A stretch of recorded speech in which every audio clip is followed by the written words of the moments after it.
morning year 3. We are going to be covering today in maths a couple of the methods that we've already practiced to help us multiply 2-digit numbers by 1-digit numbers. So I'm going to go over the partitioning method and the formal method of multiplication, which is a bit like the column method. We did already do these before when we were at school, probably about October or November, but this is just to recap your memories so that you can access the work on Doodle and Google Classroom later on. So the first one we're going to go over is partitioning, and we know that that means looking at the value of the digit that is in each column. So I've got a sum up here. I've got 26 times 7, and to make it easier I'm just going to pop them with their place value heading. So that is in the ones column, so I know that that 7 is just 7 ones. This here, I've got a 2 and a 6. The number is 26, which means there are 6 ones and 2 tens. So if I partitioned my double digit number, I've actually got a 20 and a 6. And I need to multiply both of those by 7 to get my answer. So I can do over here 20 times 7 and 6 times 7. 20 times 7 is the same as saying 2 times 7 times 10. So I know 2 times 7, really easy, is 14, but it's not 2, it's 20, which is 10 times bigger than 2. So my answer has to be 10 times bigger as well.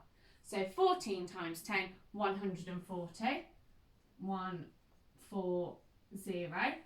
And then I've got 6 times 7, and that is 42. So I'm going to put that in my column underneath there. And then what do I do with these two answers? I just add them together. So add them together, already in the column. 0 add 2 is 2, 4 add 4 is 8, 1 add nothing is 1. So my answer should be 182. Pause it. The next method I'm going to show us is the formal method of long multiplication, and it's the long multiplication because there's a couple of extra steps to it.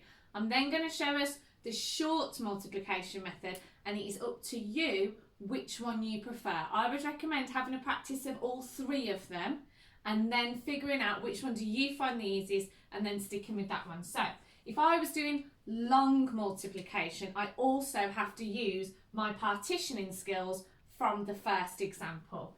But it is presented just like the column method in addition and subtraction, but this time instead of an add or a take away there, we put a multiplication sign. So it's in my place value columns. Here are the ones and here are the tens. It's really important that you take your care with your presentation here and you keep your numbers in the correct columns, because when they start jumbling up, that's when you get incorrect answers and that's when it becomes really tricky. So the first thing I'm going to do is I'm going to do my 6 times 7. I'm going to deal with the ones column, 6 times 7, and we know that that is 42. So I'm just going to write my answer, 42, as I would 2 in the ones, 4 in the tens. The next thing I have to do is 20 times 7, because it is in the tens column. It's a 20, not a 2. And to remind us of that we're now moving over to the tens column, we're going to put a 0 here, which is a placeholder, so that I can move across into the tens. I don't have to deal with the ones column anymore because I've already filled that place. So now I can do 2 times 7, which is 14. But actually it wasn't 2, it was 20 times 7, which is 140. And then just like I did before, I add them together. So I put a little add symbol there, add them together. 2 add nothing is 2, 4 add 4 is 8, 1 add nothing is 1. So that is long multiplication. I would start off on this. I find this one easy because it helps me partition it. I don't have to keep the numbers in my head. It's all nice and laid out there. But you might be an absolute whiz. You might be ready for short multiplication.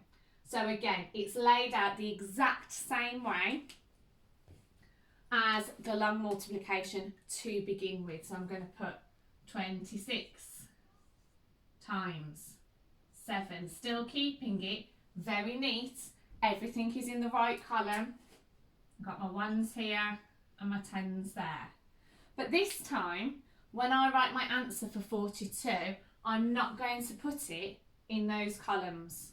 I'm going to put my 42, 6 times 7 is 42, so I'm going to put my 2 there in the ones column, but I'm going to carry my tens over to the underneath here in the tens column. I've got 4 tens. I'm not going to lay it out in the long method. I'm compacting it now, so I'm just carrying my tens over instead. Now I'm going to do 2 times 7. Even though it's in the tens column, we're just going to say it's 2 times 7 because the ones column is already filled, which is 14. But I need to add the tens that I carried over. So 14 add 4 is 18. So I'm going to put my 1 over here, my 8 there, and my 2. And you can see that all 3 of these have given us the exact same answer.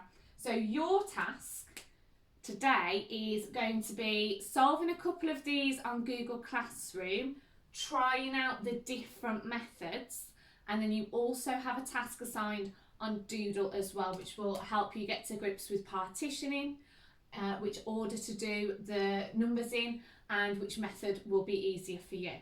Have fun, Year 3.